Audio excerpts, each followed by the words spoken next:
हमार छत्तीसगढ़ आप देख रहे हैं और आपके साथ मैं हूं पुनीत। चलिए स्वागत है आपका और खबरों की करते हैं शुरुआत।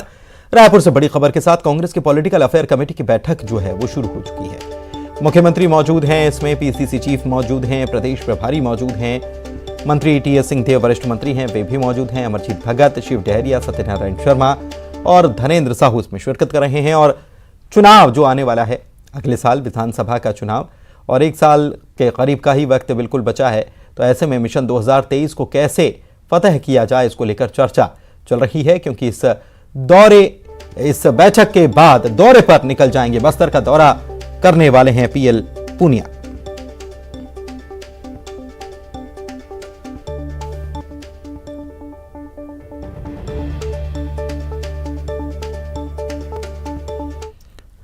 में आज बैठक हुई और बैठक में सबसे पहले उन्होंने बैठक के उद्देश्यों के बारे में जानकारी दी और उसके बाद मैंने श्रीमती सोनिया गांधी जी के पार्टी में जो सेवाएं दी और सबसे लंबे समय तक इतिहास में राष्ट्रीय कांग्रेस के अध्यक्ष रही हैं और उसकी सेवाओं योगदान को याद करते हुए उन्हें उनके प्रति कृतज्ञता भी ज्ञापन प्रस्ताव पारित हुआ। और दूसरा, खड़गे जी के नेतृत्व में कांग्रेस पार्टी आने वाली चुनौतियों का भरपूर सामना करेगी, इस प्रकार से दो प्रस्ताव पारित हुए।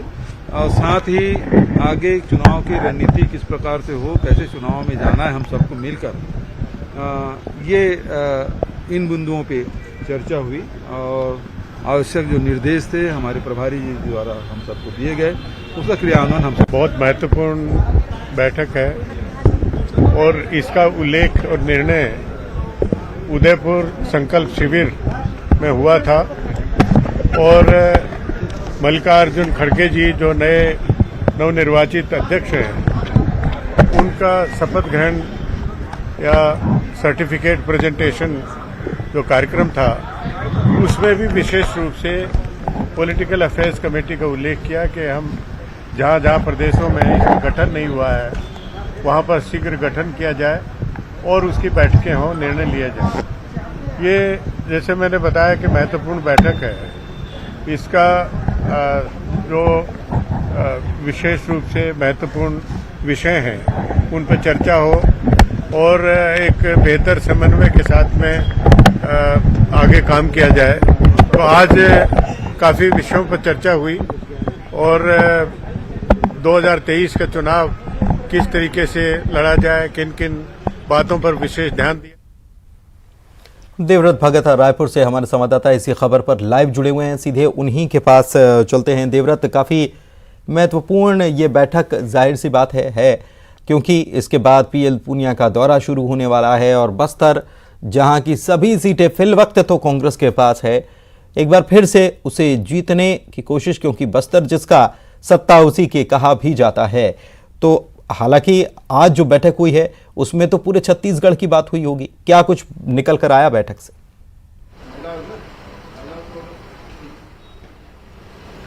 जी, आने वाला जो विधानसभा चुनाव है उसमें जीत हासिल करना और जिस बम्पर बहुमत के साथ कांग्रेस 2018 में आई थी उसको बरकरार रखना एक तरह से कांग्रेस के लिए यहां पर बड़ी चुनौती है, क्योंकि ये कहा जाता है कि जितने बम्पर वोट से पिछला चुनाव जीता जाता है, आने वाले चुनाव में चुनौतियां उतनी बढ़ जाती है, एंटी इनकम्बेंसी का सामना एक तरह से करना पड़ता है। और जिस तरह से बैठक पॉलिटिकल अफेयर्स कमेटी रखा गया इसका नाम, इससे साफ समझा जाता है कि पूरी तरह से राजनीतिक मुद्दे 2023 के लिए किस तरह से होंगे ये यहां पर तय किया गया और किस तरीके से चुनाव लड़ा जाएगा ये भी तय किया गया, क्योंकि कांग्रेस के शीर्ष नेतृत्व में बदलाव हुआ है। मल्लिकार्जुन खड़गे ने अध्यक्ष के तौर पर अपनी जिम्मेदारी संभाली है, लिहाजा आने वाले दिनों में कई सारे परिवर्तन भी देखने को मिलेंगे, चाहे वो केंद्रीय स्तर पर हो या फिर राज्य में।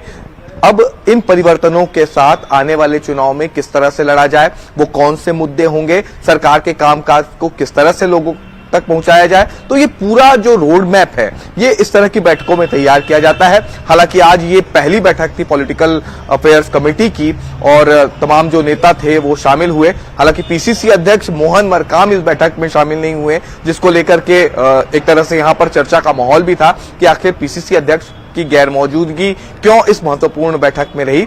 लेकिन इतना जरूर है कि आने वाला जो चुनाव है एक बार कांग्रेस को यह तय करना है कि किस तरह से समन्वय बिठाया जाए, क्योंकि गाये बगाए कई तरह की खबरें जो है कांग्रेस में आती है कि नेताओं के बीच में सही तरीके से समन्वय नहीं बैठ रहा है, चाहे सत्ता और संगठन के बीच में कई तरह की बातें आती हैं। तब ऐसी स्थिति में पूरे समन्वय के साथ, पूरे नेताओं के समन्वय के साथ, नेताओं के साथ ही कार्यकर्ताओं के साथ समन्वय किस तरह से बिठाया जाए, इस पर पूरी ये चर्चा हुई है। मुख्य रूप से पूरा जो एजेंडा इसका था वो पॉलिटिकल था, कौन से वो पॉलिटिकल मुद्दे होंगे, किस तरह से लोगों के बीच कांग्रेस जाएगी, और अब क्योंकि लक्ष्य कांग्रेस ने बड़ा रखा है आने वाले चुनाव के लिए, लिहाजा उस लक्ष्य तक कैसे पहुंचा जाए, इसकी पूरी जो रणनीति है। ठीक है, समन्वय की बात हो रही है। देवव्रत, आप हमारे साथ बने रहिए।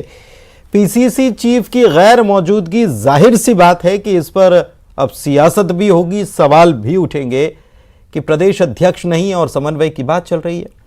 आगे बढ़ते हैं, फरीदाबाद से बड़ी खबर बता दें। सूरजकुंड में चिंतन शिविर चल रहा है और इसमें प्रधानमंत्री ने संबोधन दिया और one nation one police uniform का सुझाव दिया। कहा कि देश का कोई भी नागरिक कहीं पर भी जाएगा तो ये देखते पता चल जाएगा कि ये पुलिसकर्मी है। पुलिसकर्मियों की यूनिफॉर्म एक जैसी होनी चाहिए, इस पर साथ मिलकर हम सोच सकते हैं। राज्य का टैग जरूर अलग हो सकता है यूनिफॉर्म पर, लेकिन एक यूनिफॉर्म होने से समान पहचान बन जाएगी। इस विचार पर हम चर्चा कर सकते हैं। नेशन वन राशन कार्ड की व्यवस्था बनी है, one nation one mobility card की व्यवस्था हो रही है, वन नेशन वन ग्रिड बना है, one nation one sine language बनी है। वैसे ही पुलिस की वर्दी को भी लेकर भी ऐसी कोई अप्रोच अपनाई जा सकती है। क्या हमारे राज्य मिल बैठ करके, इससे बहुत लाभ होंगे। एक तो क्वालिटी मटेरियल प्रोडक्ट होगा, क्योंकि मास स्केल पर होगा। कैप होगी तो करोड़ों में कैप की जरूरत पड़ेगी, बेल्ट चाहिए तो करोड़ों में चाहिएगा। और देश का कोई भी नागरिक कहीं पर भी जाएगा, देखते ही उसको पता चले हाँ ये पुलिस वाला है। अब जैसे पोस्ट ऑफिस का डिब्बा, हिंदुस्तान में कोई पढ़ा लिखा अनपढ़ आदमी को मालूम है ये पोस्ट का डिब्बा है, यहां ना कागज डाला वह पहुंचता है। एक पहचान होती है। हमारे लिए भी आवश्यक है कि हमारे देश के पुलिस बेड़े में हम सोचें, साथ मिलकर के सोचें, कोई किसी पर थोपने की जरूरत नहीं है, एक इवॉल्व करें। आप देखिए बहुत बड़ा लाभ होगा और एक दूसरे की ताकत में। प्रधानमंत्री के इस बयान पर सीएम भूपेश बघेल ने निशाना साधा है और क्या कहा है, आइए हम सुनवा देते हैं।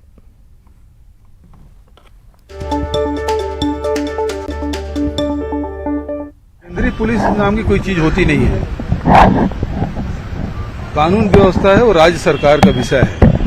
केंद्र के पास जो पैरामिलिट्री फोर्स है और उसको डिप्लॉय हर राज्य में करती है जहां आवश्यकता होती है।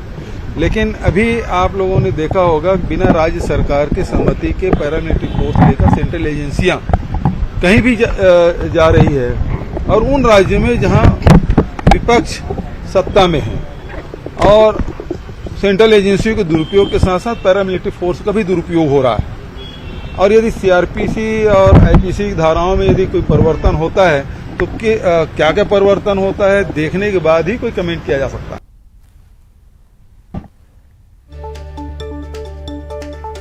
कानून राज्य सरकार का विषय, सेंट्रल एजेंसी और पैरामिलिट्री फोर्स का दुरुपयोग और केंद्रीय पुलिस नाम की कोई चीज होती नहीं है।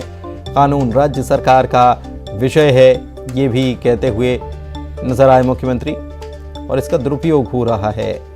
और सीआरपीसी आईपीसी की जो बात हो रही है, जब वो होगा परिवर्तन तब फिर उसे देखकर समझा जाएगा। एक बार फिर से हम सुनवाते हैं क्या कह रहे हैं मुख्यमंत्री। केंद्रीय पुलिस नाम की कोई चीज होती नहीं है। कानून व्यवस्था है वो राज्य सरकार का विषय है। केंद्र के पास जो पैरामिलिट्री फोर्स है और उसको डिप्लॉय हर राज्य में करती है जहां आवश्यकता होती है।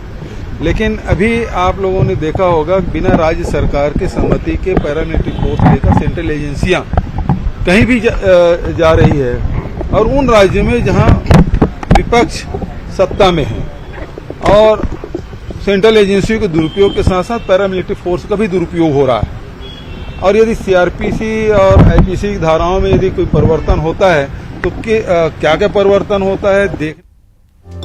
तो सीआरपीसी और आईपीसी की धाराओं में परिवर्तन होता है तो क्या परिवर्तन होता है ये देखकर इस पर कुछ कहा जाएगा। हालांकि वन नेशन और वन पुलिस यूनिफॉर्म इस पर कुछ साफ उनकी प्रतिक्रिया निकल कर नहीं आई, लेकिन उन्होंने ये जरूर कहा है कि कानून जो है वो राज्य सरकार का विषय है और राज्य सरकार ही इसे तय करती है। सीएम ने यह भी कहा है कि केंद्रीय सेंट्रल पुलिस नाम की कोई चीज वैसे भी होती नहीं है और राज्य सरकार को यह तय करना है कि कानून राज्य में क्या कानून की स्थिति कैसे संभाली जाए।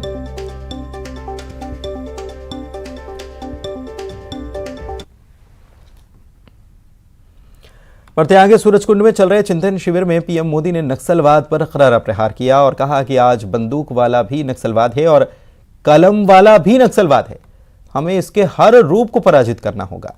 पीएम ने आगे कहा कि आज नक्सली हमारी युवा पीढ़ी को भ्रमित करने में लगे हैं, जिससे देश को काफी नुकसान हो रहा है।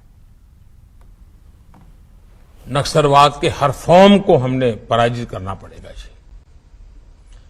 बंदूक वाला भी है और कलम वाला भी नक्सलवाद है, हमें इन सब का काट निकालना पड़ेगा जी।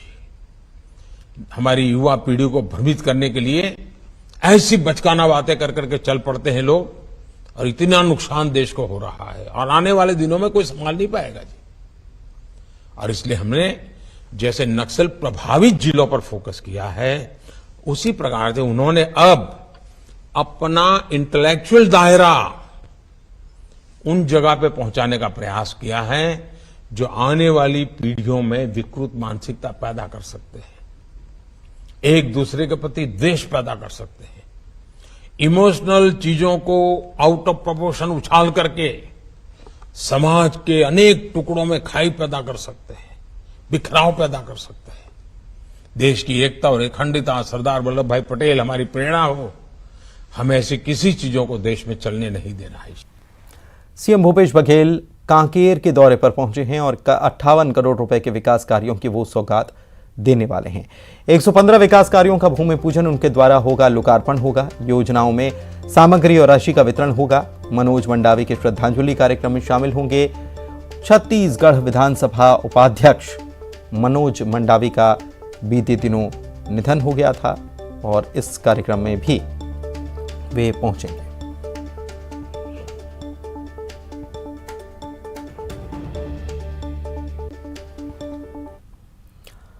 रायपुर से बड़ी खबर आपको बता रहे हैं, कालीचरण की सुनवाई की तारीख अब आगे बढ़ा दी गई है। रायपुर कोर्ट में कालीचरण को पेश किया गया था।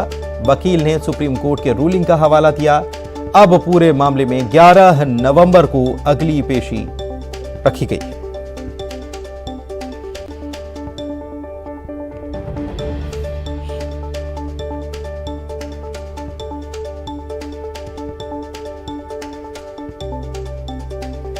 युगल रायपुर से लाइव हमारे साथ हमारे सहयोगी जुड़ने वाले हैं, उनसे भी जानकारी लेंगे। लेकिन आपको बता दें कि कालीचरण महाराज जो है उसको आज कोर्ट में पेश किया गया और पेशी जो है वो अब अगली 11 नवंबर को रखी गई है। कोर्ट में हुआ क्या, क्यों ये सुप्रीम कोर्ट की रूलिंग का जो हवाला दिया गया, क्या कुछ हुआ कोर्ट में, युगल से जानते हैं। हमारे साथ रायपुर से जुड़े हुए युगल।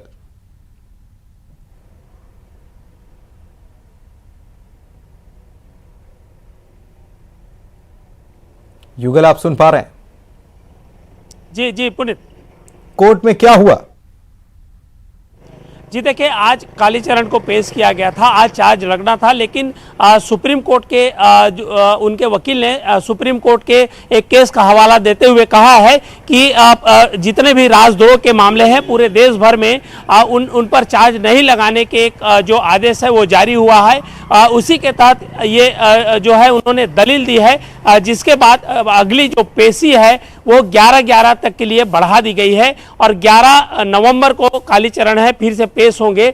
और उनके जो वकील है ब्रजेश पांडे, उन्होंने कहा है कि अन्य जो धाराएं हैं उसमें चार्ज जरूर लग सकते हैं, लेकिन राजद्रोह के जो मामले लगे हैं तो उस पर जो है चार्ज नहीं लग सकता। इसलिए उस केस का अध्ययन भी होगा और जो दलील दी गई है उस पर जो है अध्ययन होगा। उसके बाद ही जो आने वाले समय में उन्होंने जो है समय दे रखा है। अब बड़ी बात यह है कि कालीचरण ने यह भी कहा है, कालीचरण ने क्या मीडिया से बात की इस दौरान?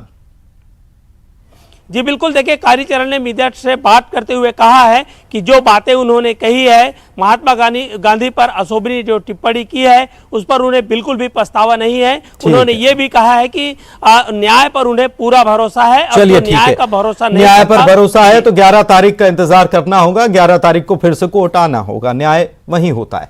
बढ़ते हैं आगे।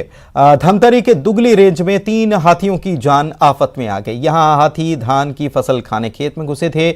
कुआं था यहां पर, रात के अंधेरे में देख नहीं पाए, कुएं में गिर गए। 2 हाथी तो खुद बाहर निकल आए, लेकिन एक को रेस्क्यू किया गया। जेसीबी की मदद से हाथी को कुएं से निकाला गया। अब सभी सुरक्षित हैं।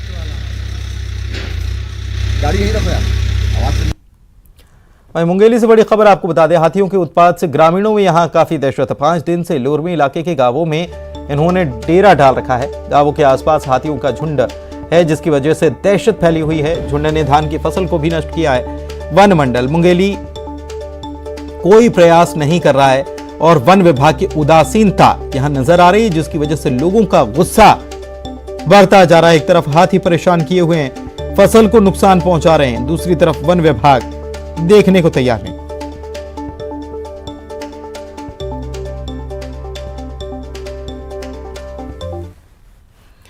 वहीं दुर्ग से बड़ी खबर, 2 पक्षों में जमकर विवाद हुआ है। सरपंच के चौपहिया वाहन को आग के हवाले कर दिया गया। पाटन के घुघवा की यह घटना बताई जा रही है। गांव के सरपंच और एक अन्य परिवार के साथ पुरानी रंजिश का यह मामला है। सूचना के बाद पुलिस मौके पर पहुंची, लेकिन पुलिस पर आरोप है कि वो देर से पहुंची।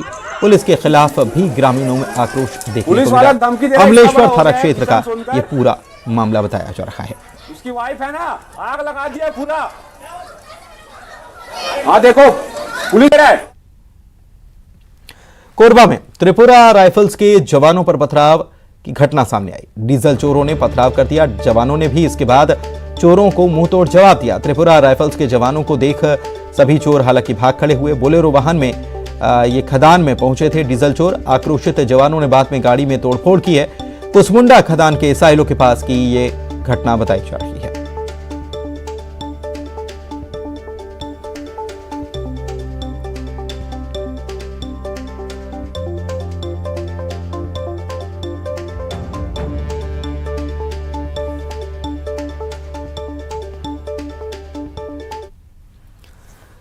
पेंड्रा से बड़ी खबर बता रहे हैं, धान के अवैध भंडारण पर कार्रवाई हुई है। धान खरीदी से पहले खाद्य विभाग ने कार्रवाई को अंजाम दिया है। कई थोक और फुटकर दुकानों पर छापा मारा गया है। इसके साथ ही दस्तावेज से अधिक धान की जब्ती हो गई है। व्यापारियों से अवैध 251 क्विंटल धान जब्त किया गया है। जीपीएम खाद्य विभाग की तरफ से गौरेला पेंड्रा मरवाही खाद्य विभाग जो है उसने ये कार्रवाई को अंजाम दिया है। धान की खरीदी 1 तारीख से शुरू होनी है, लेकिन उसके पहले जब छापा मारा गया तो बहुत कुछ सामने आ गया। व्यापारियों से अवैध 251 क्विंटल धान जब्त किया गया।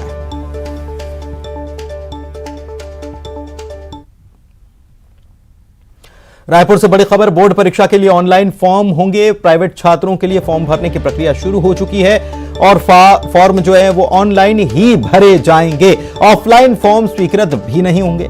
प्राइवेट छात्र 30 नवंबर तक इस फॉर्म को भर सकते हैं और लेट फीस के साथ 15 दिसंबर तक फॉर्म भरने की सुविधा अभी से दे दी गई है। 1540 रुपए लेट फीस देकर 25 दिसंबर तक भी फॉर्म भरे जा सकते हैं।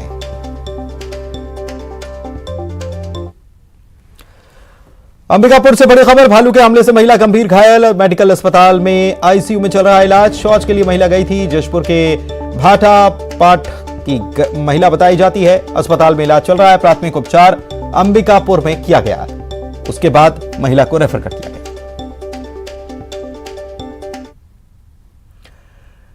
सूरजपुर से बड़ी खबर आपको बता रहे हैं, मां महामाया सहकारी शक्कर कारखाने में गन्ना पेराई शुरू हो चुकी है। केरता में गन्ना पेराई सत्र 2022-23 का आज से शुभारंभ हो चुका है।